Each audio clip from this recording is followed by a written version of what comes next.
લો બોલો, ગુજરાતમાં આંદોલન કરો તોય અટકાયત થાય અને ઉજવણી કરો તોય અટકાયત થાય. સાંભળી નવાઈ લાગી રહી છે, પરંતુ આ હકીકત છે. ભાવનગરમાંથી આવા દ્રશ્યો સામે આવ્યા છે, જેમાં ધર્મેન્દ્ર પ્રધાનના રાજીનામા બાદ ઉજવણી કરવામાં આવતી હતી અને પોલીસ દ્વારા આવીને એ ઉજવણી કરનાર લોકોની અટકાયત કરવામાં આવી. આખી ઘટના શું છે તેના વિશે વિગતે ચર્ચા કરવી છે. નમસ્કાર, તમે જોઈ રહ્યા છો ચક્રવાત ન્યૂઝ. હું આપની સાથે હેમંત.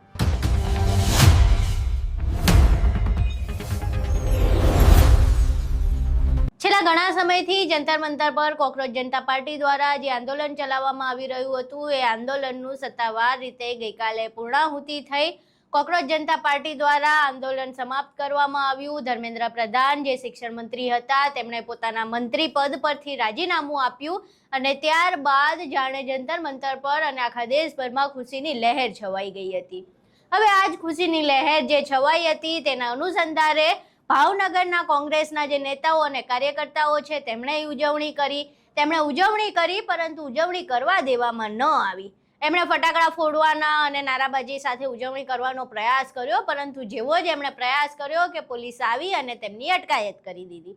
અહીં પહેલા એ દ્રશ્યો જોઈએ, જેમાં ભાવનગર કોંગ્રેસના જે નેતાઓ અને કાર્યકર્તાઓ છે, તેઓ ઉજવણી કરવાનો પ્રયાસ કરી રહ્યા છે, પરંતુ અચાનક પોલીસ આવે છે અને તેમની અટકાયત કરવામાં આવે છે.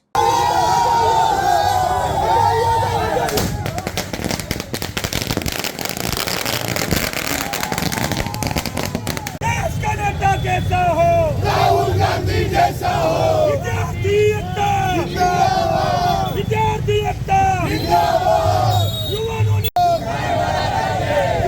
दुनिया विद्यार्थी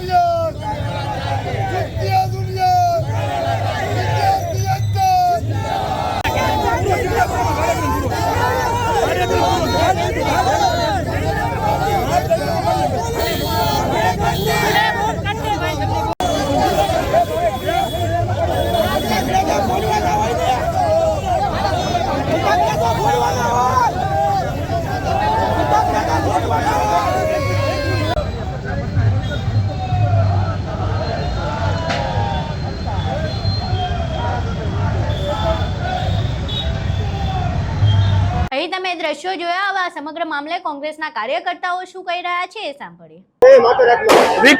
વિક્ટરી અને વિક્ટરી. આ છેલ્લા 12 વર્ષથી દેશની અંદર તાનાશાહ સરકારનું શાસન હતી. આ દેશના યુવાનોની તાકાત જોઈ લ્યો.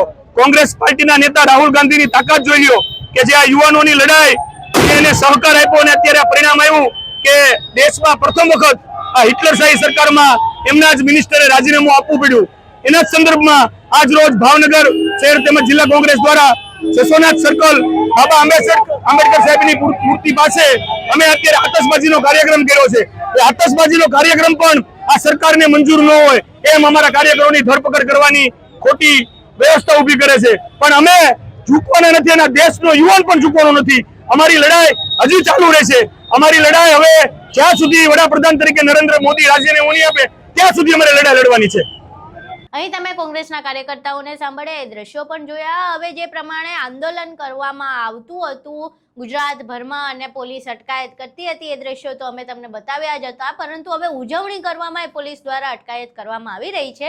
એટલે જો તમે કોઈ પણ પ્રકારની આવી ઉજવણી કરવાના હોય તો એના માટે હવે પોલીસની મંજૂરી લઈ લેજો, કારણ કે મંજૂરી વગર હવે પોલીસ ઉજવણી પણ નહીં કરવા દે. એટલે પોલીસની મંજૂરી લઈને હવે ઉજવણી કરજો. હા, જાહેર રસ્તા પર જ્યારે તમે ઉજવણી કરો છો તો એ વસ્તુ ખોટી જ છે, એ ન જ કરવી જોઈએ.